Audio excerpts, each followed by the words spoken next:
All right, good afternoon, everyone. I'm Michael Leach, and this is Aaron Jennings at Pro Auto, and we're going to cover some tips of what to do with your car when your car is coming back out of quarantine.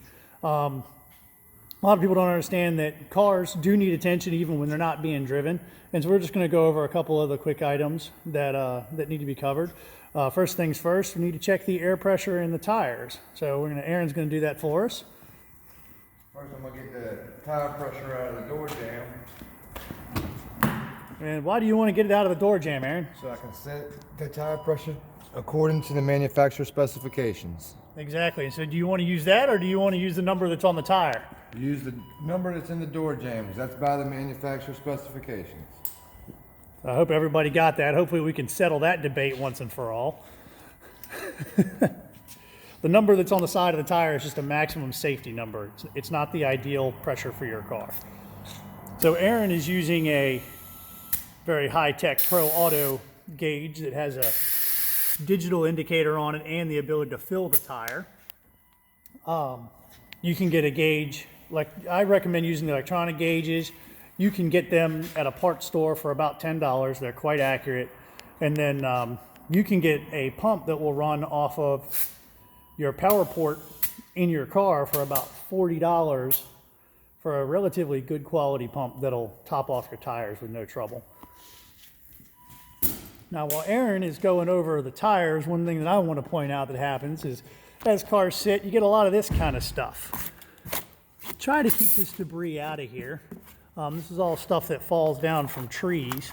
And the problem is you let this stuff build up, several things can happen. Number one, it can block the drains that allow water to run off.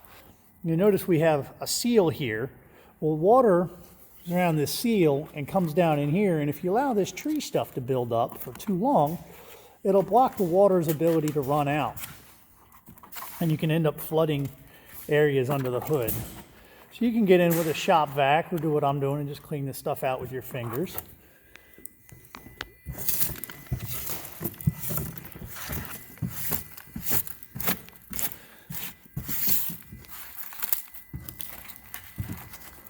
In this car, on this Volvo, we have the hood seal, and this is the drain that's under here, right here. And as you can see, I park underneath an oak tree, so I have acorns.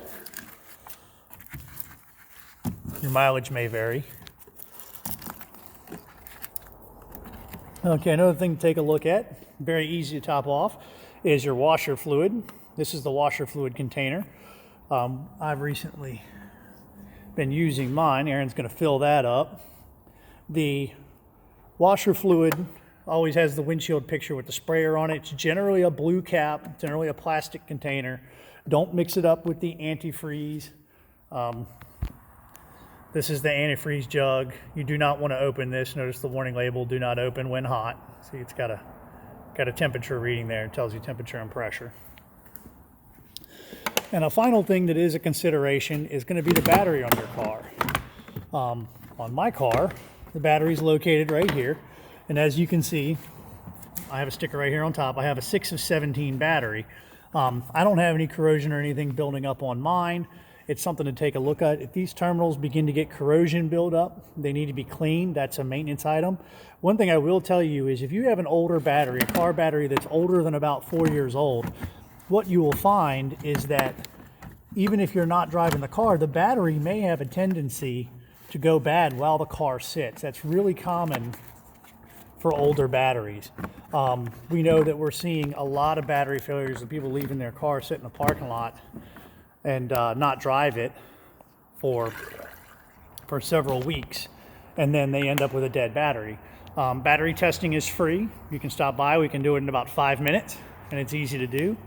And that concludes 3 basic educational things that you may need to take care of when you get ready to start driving again. So from Mike Leach at Pro Auto and Aaron Jennings, thanks. Y'all have a great day and stay safe out there.